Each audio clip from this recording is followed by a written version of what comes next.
사도신경으로 우리의 신앙을 하나님께 고백하겠습니다. 나는 전능하신 아버지 하나님 천지의 창조주를 믿습니다.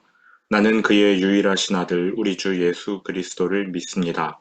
그는 성령으로 잉태되어 동정녀 마리아에게서 나시고 본디오 빌라도에게 고난을 받아 십자가에 못 박혀 죽으시고 장사된 지 사흘 만에 죽은 자 가운데서 다시 살아나셨으며 하늘에 오르시어 전능하신 아버지 하나님 우편에 앉아 계시다가 거기로부터 살아있는 자와 죽은 자를 심판하러 오십니다. 나는 성령을 믿으며 거룩한 공교회와 성도의 교제와 죄를 용서받는 것과 몸의 부활과 영생을 믿습니다. 아멘. 주의 성도들아 여호와를 찬송하며 그의 거룩함을 기억하며 감사하라. 여호와여 들으시고 내게 은혜를 베푸소서. 여호와여 나를 돕는 자가 되소서. 아멘. 거룩하신 아버지 하나님, 지난밤 우리에게 안식을 주시고 이 아침 우리를 말씀 듣는 자리로 불러주셔서 감사합니다. 오늘 하루 주님의 은혜를 기대합니다. 주님께서 우리를 도우시고 우리가 그 도움을 온전히 받아 누리는 하루가 되기 원합니다. 하나님을 찬송하며 그의 거룩함을 기억하며 감사하는 우리 모두가 되게 하여 주옵소서. 예수님 이름으로 기도합니다. 아멘. 오늘 본문은 에스라 1장 8절과 11절입니다. 에스라 1장 8절과 11절 함께 봉독하겠습니다. 바사왕 고레스가 창고지기 미드르닷에게 명령하여 그 그릇들을 꺼내어 세워서 유다 총독 세스바살에게 넘겨주니 금, 은 그릇이 모두 5,400개라. 사로잡힌 자를 바벨론에서 예루살렘으로 데리고 갈 때에 세스바살이 그 그릇들을 다 가지고 갔더라. 아멘.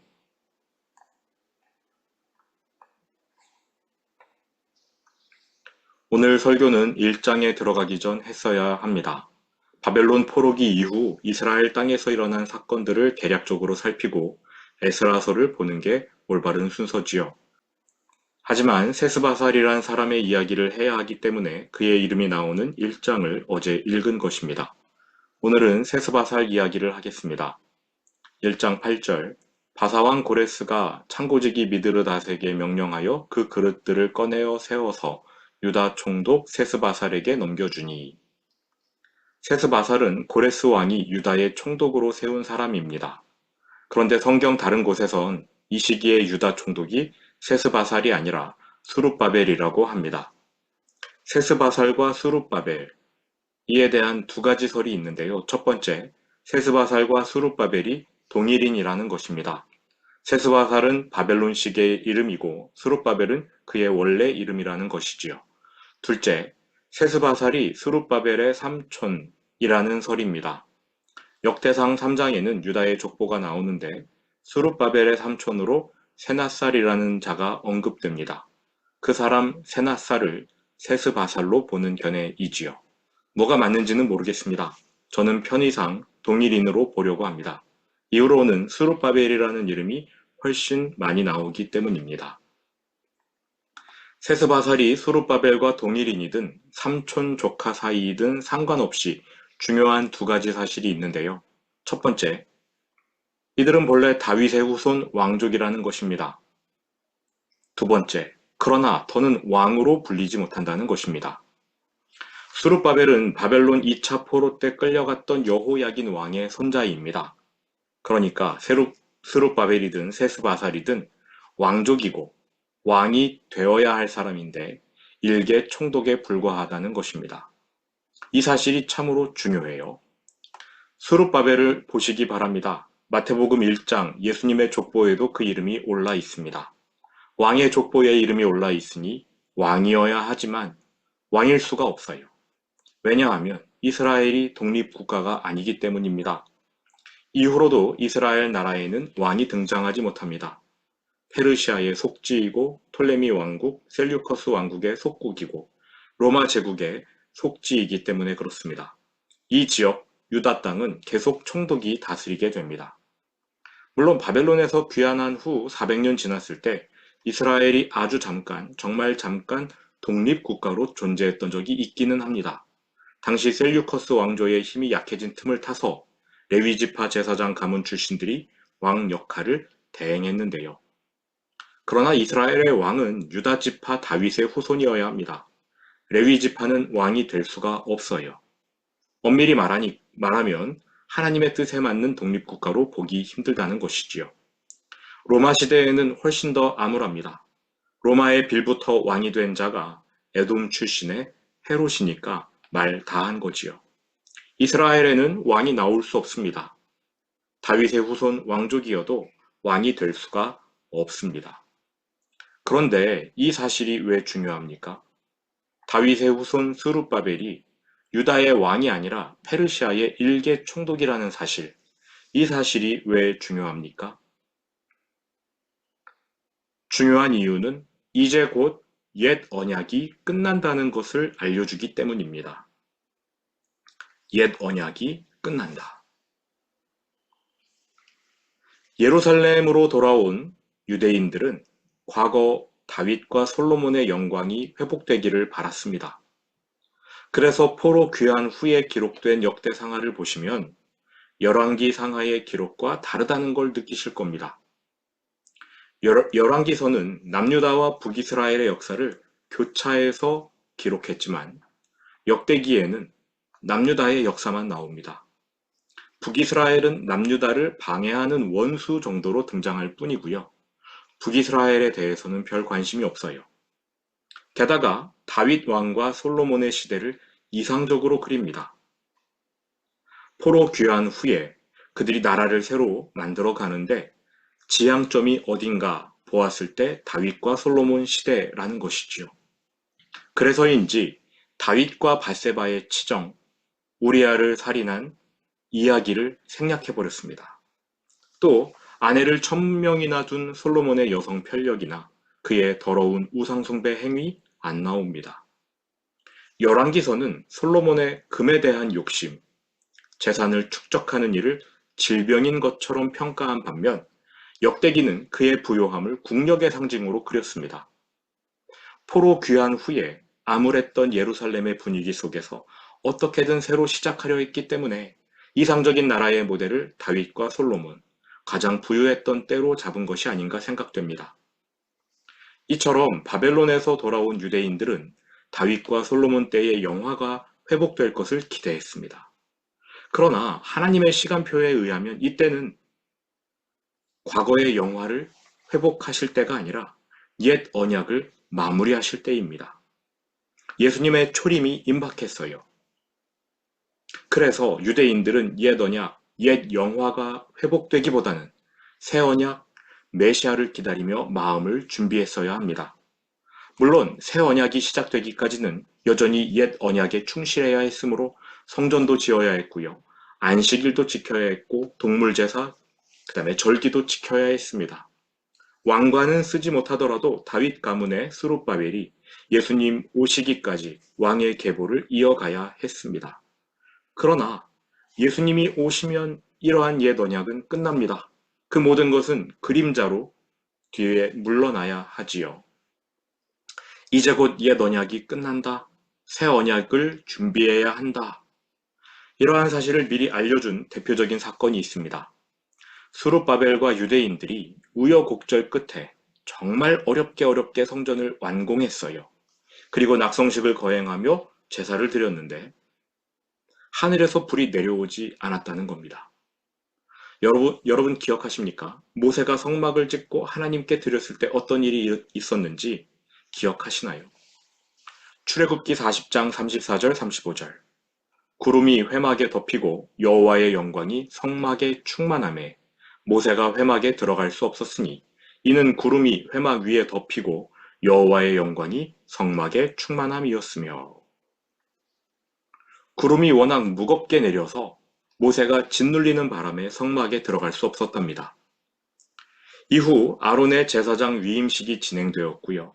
드디어 아론이 대제사장으로서 백성을 위한 첫 제사를 드리는데 이때 번제단에 올라간 제물, 그 제물을 태운 불은 어디에서 왔습니까?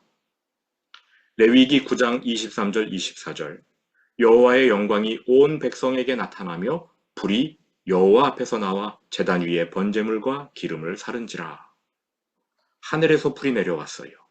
하나님이 불을 보내셨습니다. 이것은 거룩한 임재와 영광의 사인이자 동시에 신의 산에서 맺었던 옛 언약, 그 언약이 시작된다는 사인이었습니다. 출애굽 광야 여정을 마치고 가나안 땅에 들어와 한참 지났을 때 솔로몬이 성전을 완공합니다. 거대한 성전을 완공하고 낙성식을 거행해요. 성전이 완공되자마자 다윗의 텐트에 모셔두었던 언약궤를 성전 지성소로 모시는데 그때에도 영광의 구름이 성전을 덮었습니다. 모세가 성막을 드렸을 때 구름이 덮였던 것처럼 말입니다. 열왕기상 8장 10절 11절 제사장이 성소에서 나올 때에 구름이 여호와의 성전에 가득하매 제사장이 그 구름으로 말미암아 능히 서서 섬기지 못하였으니 이는 여호와의 영광이 여호와의 성전에 가득함이었더라. 영광의 구름이 성전을 덮어서 제사장들 모두가 그 무게에 눌려 쓰러졌습니다. 이후에 솔로몬이 성전을 하나님께 바치며 기도하는데요. 기도가 끝나자 제사장들이 번제단 위에 올려놓은 제물 위로 불이 내려옵니다. 하늘에서부터 불이 내려와서 그 제물을 다 사릅니다.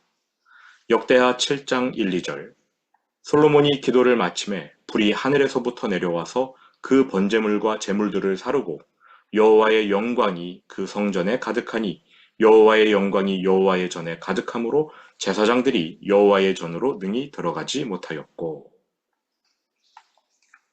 성전에서 드린 첫 번째 제사, 그 첫 제물 위에 하늘에서부터 불이 내려왔다는 것. 옛 언약이 이어진다는 뜻이지요. 신의 산에서 맺었던 그 언약, 성전 시대에도 그대로 이어진다, 이러한 뜻입니다. 하지만 바벨론에서 돌아온 스룹바벨과 유대인들이 성전을 재건했을 때 하늘에서 불이 내려오지 않았습니다. 영광의 구름 없었습니다. 옛 언약이 다 되었다는 뜻이지요. 이제는 새 언약, 예수 그리스도라는 새 언약이 임할 테니 유대인들은 마음으로 준비하고 기다려야 합니다. 메시아의 초림을 기다려야 했습니다. 다윗과 솔로몬 때의 영화가 회복되는 일, 그런 거 꿈꾸지 말고 죄로부터의 해방, 저주로부터의 해방, 하나님과의 관계 회복을 꿈꿔야 했습니다. 다니엘의 환상이 이러한 사실을 말해주는 거 아닙니까? 앞으로 이스라엘의 영광 따위는 없다. 너희는 페르시아, 그리스, 로마의 지배를 받게 된다. 너희의 삶이 힘들어질 것이다. 그러니 신앙을 지켜라. 다윗과 솔로몬의 부국강병 시대 돌아오지 않는다. 이것이 다니엘의 주제이잖아요. 하지만 유대인들은 하나님의 뜻을 몰랐습니다. 그래서 다윗과 솔로몬의 옛 영광을 계속 사모했습니다. 기대하면 할수록 그럴 기미는 더더욱 보이지 않았습니다. 기대가 큰 만큼 실망도 컸겠지요. BC 516년에 성전을 재건했지만 기대했던 부국강병 시대가 열리지 않자 유대인들의 신앙은 100년도 채 안 되어 또다시 타락합니다. 결국 하나님께서 말라기 선지자를 불러 이들의 죄악상을 고발합니다. 너희가 나를 사랑하지 않는다. 그리고 경고하시지요. 너희가 계속 나를 싫어하면 나도 너희를 버릴 것이다. 이제 곧 크고 두려운 날 메시아가 임할 것인데 그 전에 내가 너희에게 엘리야를 보내겠다. 여기서 엘리야는 세례 요한을 말하지요. 그가 너희의 마음을 내게로 돌이키게 할 것인데 만일 너희가 내게로 돌아오지 않으면 내가 너희의 땅을 저주할 것이다. 하나님이 이 정도 경고하셨으면 이제 새 언약을 기대하며 초림할 메시아를 바라봤어야 하는 거 아니겠습니까? 그런데도 이들은 말라기의 경고를 듣지 않았습니다. 하나님이 우리를 부유하게 해주지 않았어. 하나님이 우리를 강대국으로 만들어주지 않으셨어. 불평하면서 하나님으로부터 마음이 멀어졌어요. 결국 하나님은 다니엘에게 보여주신 환상과 말라기에게 전달하게 하신 경고대로 이스라엘을 헬라 제국 톨레미 왕조와 셀류커스 왕조에게 넘겨버리셨습니다. 이스라엘은 150년간 이 북방왕과 남방왕들에게 쥐어 터지는 동네북 신세가 되었지요. 그러다가 적그리스도의 표상인 안티오코스 4세를 만나 고생했습니다. 이후 로마의 압제 아래 또 고생해야 했습니다. 예수님이 오신 후에도 별반 다르지 않았습니다. 유대인들은 옛 영광의 회복을 갈망했습니다. 예수님이 십자가에서 죽으시고 부활하시고 승천하실 때조차 제자들은 예수님께 주여, 이스라엘의 영광을 회복하실 때가 이때입니까? 하고 여쭈었습니다. 제자들이 이 정도니 말 다 한 거지요. 여러분, 스룹바벨, 세스바살, 그는 왕이 아닙니다. 왕이 되어야 했으나 총독으로 지냈습니다. 이 사실을 기억하십시오. 옛 언약이 끝나가는 시점이다. 이 사실을 알아야만 에스라서를 볼 준비가 된 것입니다. 에스라서에는 소망도 발견되고 절망도 발견됩니다. 소망은 구약, 옛 언약이 끝나가면서 예수님이 도래하신다는 사실이고, 절망적인 것은 예수님이 오시더라도 사람들이 원하는 바 예수 믿고 부자 되세요, 이러한 따위는 없다는 것입니다. 예나 지금이나 우리의 소망은 예수님 자체여야지 예수님이 주실 부수적인 것들이어서는 안 됩니다. 수룹바벨, 세스바살, 그가 일개 총독일 수밖에 없었던 것은 옛 언약이 끝나가기 때문이었습니다. 이제 새 언약, 하나님이 우리와 함께 하신다 임마누엘을 기다려야 합니다. 이제 말씀을 마치겠습니다. 우리는 이미 새 언약을 받았습니다. 우리의 기대는 무엇입니까? 여전히 옛 언약 아래에서 본질을 버린 채 부수적인 것들만 바라는 것은 아닙니까? 주기도문으로 오늘 예배를 마치겠습니다. 하늘에 계신 우리 아버지, 아버지의 이름을 거룩하게 하시며 아버지의 나라가 오게 하시며 아버지의 뜻이 하늘에서와 같이 땅에서도 이루어지게 하소서. 오늘 우리에게 일용할 양식을 주시고 우리가 우리에게 잘못한 사람을 용서하여 준 것 같이 우리 죄를 용서하여 주시고 우리를 시험에 빠지지 않게 하시고 악에서 구하소서. 나라와 권능과 영광이 영원히 아버지의 것입니다. 아멘.